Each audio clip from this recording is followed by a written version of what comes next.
So, not the best way to start off this video, but I'm doing what I can here. There, I'm a little more visible, I think. I've heard a lot of people defend the French Revolution, and it always seems to come to me from a place of both ignorance and malevolence. And you can make the argument that the French monarchy was decadent and corrupt, that the upper classes were oppressing the poor. Yes, you can make that argument. But you cannot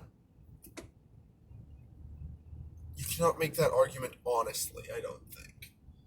Because there wasn't any really special oppression in France of the poor.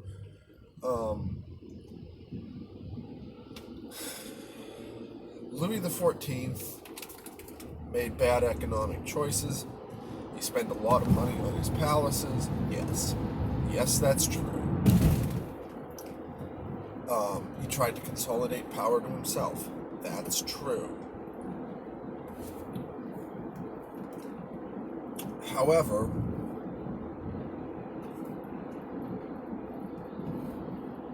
first of all, consolidating all power to himself was never going to be a realistic goal.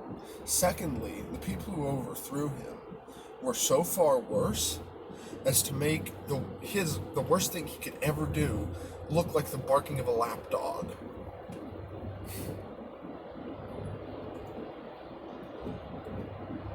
You cannot justify, for example, in the American Revolution, we fought a war, we separated from England, we set up our own government, and that was it. And we didn't turn to murder and fratricide. But in France, because they were fighting on home soil, in other words, in the American Revolution, we were overseas from our oppressors. We weren't, although to be perfectly fair, here in the modern age, we are more regulated, more oppressed, and less represented than the colonial Americans were. So that's some bitter irony for you there.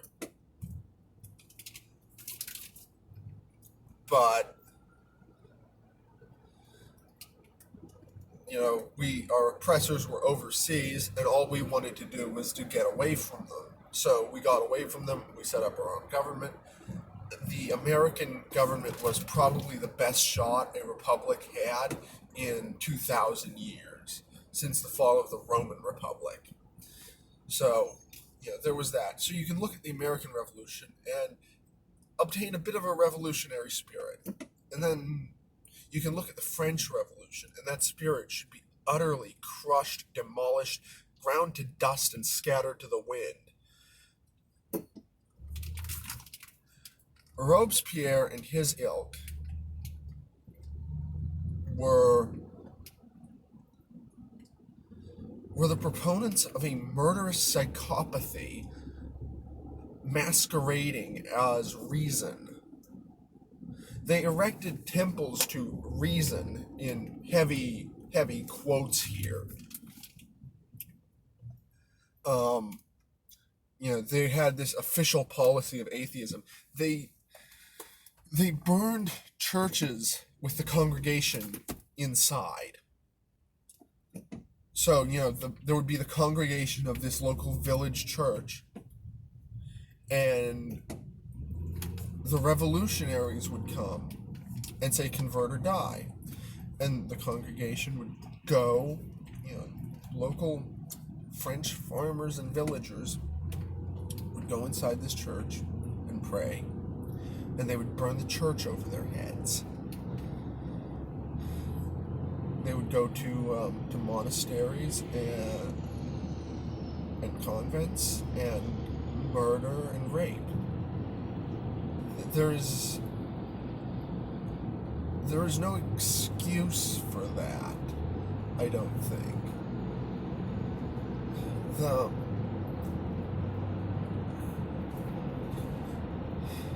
Their motto was Liberté, Égalité, Fraternité.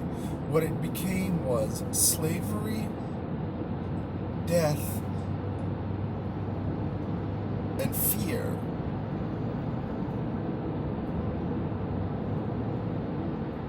Fear of one's neighbor, fear of being ratted out. They became a sort of prototype for the horrors of the Soviet Union.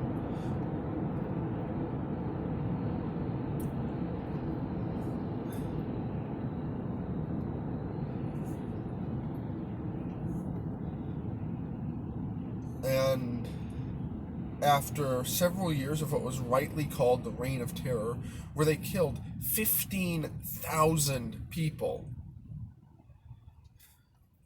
And to put that in perspective, the Spanish Inquisition killed 750 people. 750, period, full stop, in the span of 300 years. And in the span of 2 decades, the French revolutionaries killed 15,000. There is no comparison. There is no, oh, but look at this other thing that was maybe worse. The only time you get to worse is in the 20th century with the atrocities of the Nazis and the Soviet Union, or Mao's China. And that's only capable of being worse because they had the industrialized scale to do so. But they were possessed of the same spirit as the French revolutionaries. And they murdered and pillaged their way through in much the same way. So, I don't think it's intellectually honest or morally acceptable to anybody of good conscience, knowing the history, to defend the French Revolution. You can maybe defend some of the spirit behind it. You know, there was some legitimate angst about the ruling class, but I don't think so. I don't think that even then it's fully defensible. I see modern people who self-identify as communists or socialists loudly clatter to guillotine the rich. That ends with guillotining your neighbor before your other neighbor guillotines you. That ends with people getting sent to the gulag in Siberia because they maybe tried to dig up a potato at the wrong time.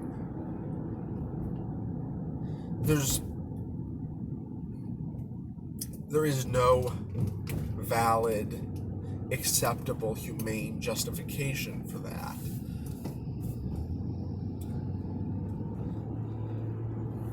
And there never can be. There can never, in my view, be a good reason to kill on a mass scale. Somebody's going to bring up the Crusades or the Inquisition. Well, as I already said, the Spanish Inquisition got 750 people. 750. Not 750,000, not 75 million, 750. That's less than 1,000 over 300 years. Alright? There was a Vatican Inquisition. They weren't in the process of hunting out heretics in the broader world, though. What they did was made sure that the priests stayed on the straight and narrow. They were internal investigation for the church. They didn't have the broad purview that the Spanish Inquisition did.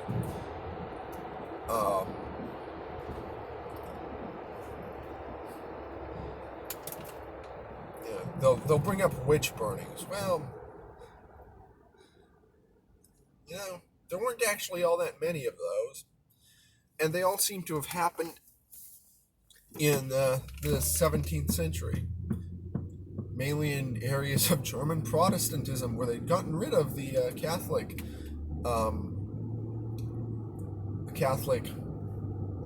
excuse me, doctrine that witches were a fiction. Yeah, it was the official Catholic doctrine through all the Middle Ages that witches didn't even exist. That's why you don't really find accounts of witch burning, and the one thing you do find, like maybe Joan of Arc getting burned at the stake, that stands out pretty starkly. It was extremely unusual, to say the least. If it were normal, it would hardly have been remembered the way it was. But you can then go back, well, what about the Crusades? Well, what about the Crusades? A series of defensive territorial wars fought over several centuries, mostly with the Christians on the losing side. Aside from the first three, I'd count pretty much every crusade as a loss for the Christians. Well, not even the first three. The first one is the only true full victory. Number 2 is a disaster. Number 3 is a stalemate. Number 4 goes totally off the rails. Although, I will here blame the Byzantines for their entirely screwed up political system, which was more bureaucratic and less understandable than the modern American one, if that's even possible. But the Venetians denied the Crusaders ships,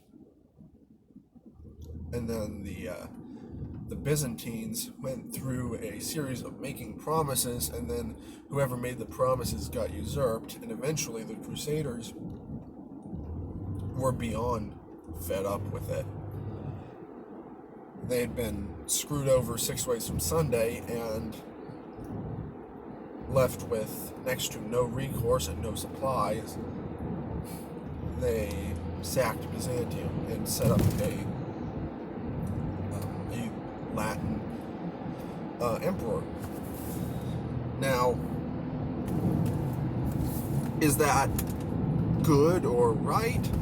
Probably not entirely. Well, not at all, possibly.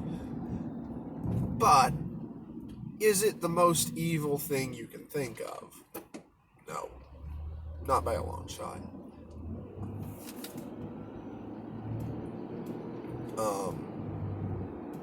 Well, what about the Northern Crusades? Well, again, what about them? There wasn't that mass-scale slaughter. Yes, they were fighting Slavic pagans. I get that. I get that. I get how you could be a little upset about that. Guess what? Those Slavic pagans were also fighting them before even the Northern Crusade was called.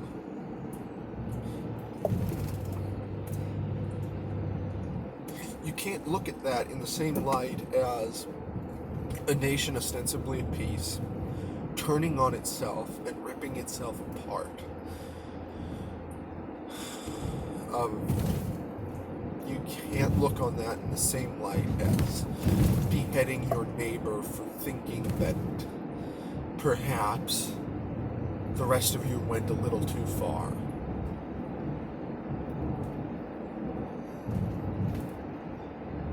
If you can defend that, you're possessed of a revolutionary spirit born not of genuine concern for the downtrodden, but of madness and murderous psychopathy. If you can defend the French Revolution, then you can defend Hitler, and you can defend Stalin, you can defend Pol Pot, and you can defend Mao Zedong.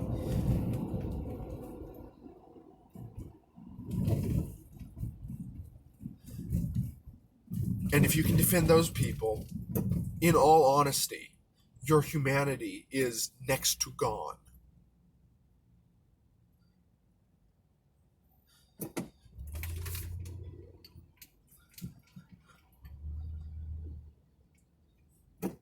Because their humanity was truly gone. I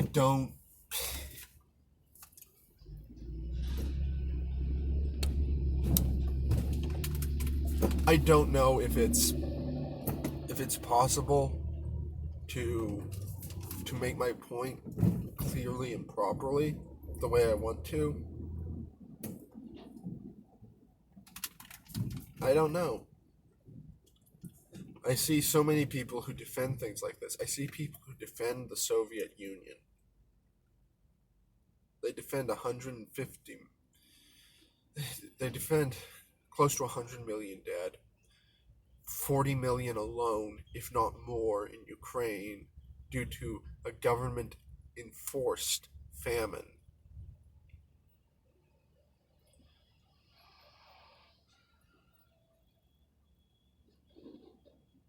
I don't know. People wonder why I'm a traditionalist, and the thing is, when I see people tearing down tradition and replacing it, when I see people tearing down tradition, I might even have been inclined to agree that the tradition was silly, but then I see what they replace it with, and then it doesn't matter whether the tradition is silly, because at least it's not murderous.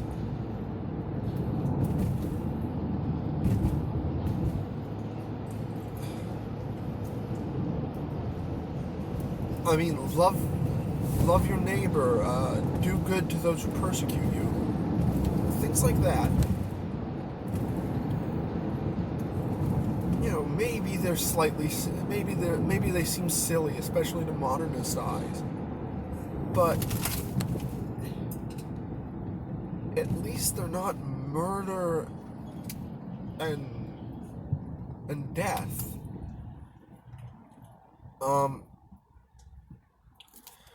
You know, going back to the idea, it's like, well, it was just about the corrupt monarchy.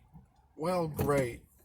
You throw out the monarchy, and a few years later, after 15,000 dead, you're going to come crawling back and begging for an emperor. Because that's your recourse once things have gone as bad as they can go. The French Revolution started with the beheading of Louis and ended with the crowning of Napoleon.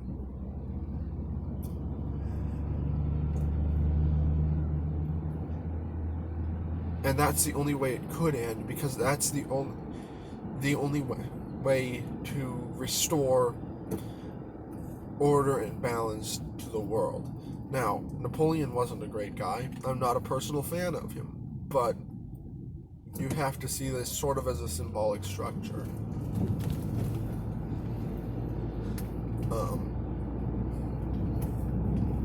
They killed the king.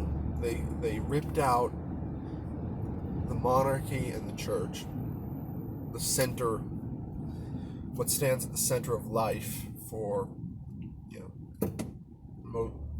for them. And then chaos spread. Chaos did what chaos does, which is to eat itself.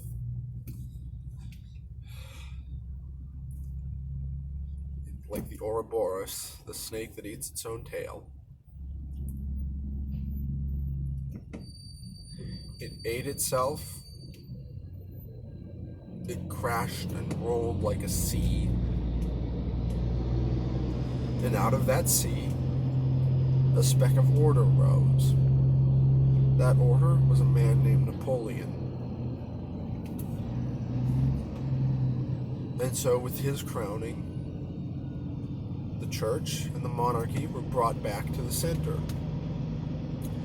And order and truth in a way were restored.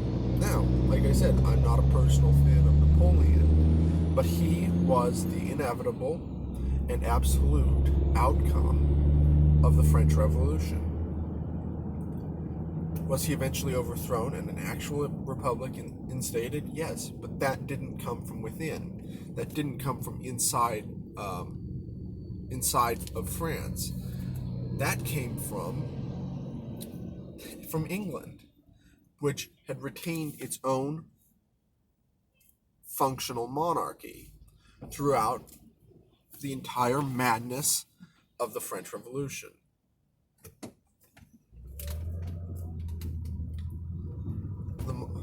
The English monarchy never failed, never faltered, never missed a step during all that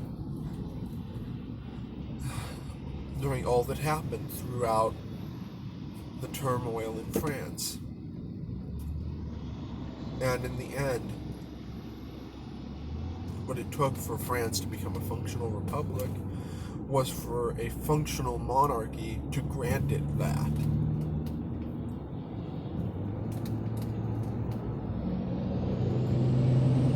And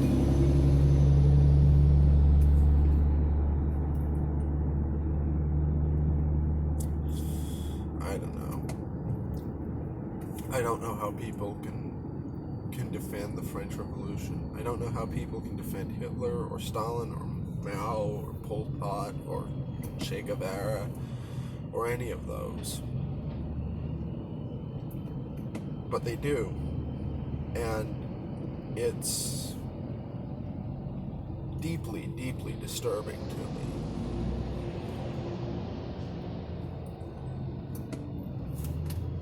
For the perpetrators of the French Revolution, I only have hatred and disgust, and for its victims, even its royal victims, even the people who probably in some way deserved what they got, I only have just a deep and abiding pity.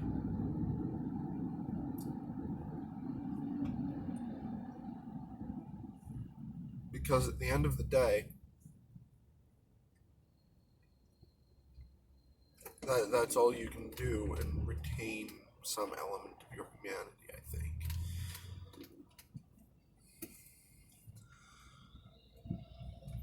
So I guess in conclusion, don't guillotine the rich. Don't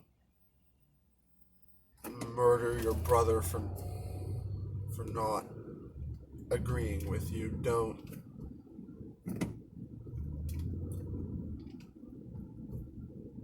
set reason on an unreasonable pedestal. There is a place for sentiment. There is a place for faith. There is a place for kindness and a place for honor. And none of those are quite reasonable, but with them we can use our reason to grow. Without them, our reason just eats away at us like a corrosive acid.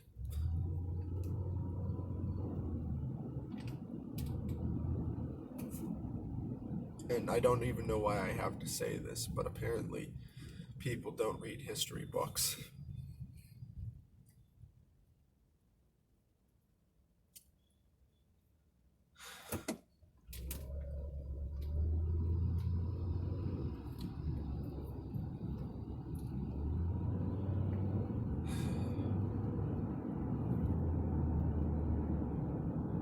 I just